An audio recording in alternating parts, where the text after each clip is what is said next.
நான் இப்போ செய்ய போற இந்த பூஜையில இருந்து நீதான் என்னோட குடும்பத்தை நல்லபடியா காப்பாத்தணும்.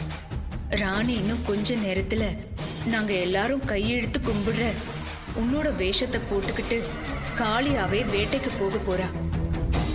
அந்த அகோர அதிபதி என் குடும்பத்தையே தெய்வ சக்தி முன்னாடி பணியம் வைக்க போறான். இந்த இக்கட்டான நிலைமையில இருந்து நீதான் தாயி என் குடும்பத்தை காப்பாத்தணும்.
என்னோட ஆத்மால இருந்து பிரிஞ்ச இந்த 3 பேரும் நான் என்னென்ன காரியத்தை எங்கெங்க செய்யணும்னு நினைச்சேனோ அதை நீங்க 3 பேரும் அந்தந்த இடத்துல போய் செய்ய ஆரம்பிங்க.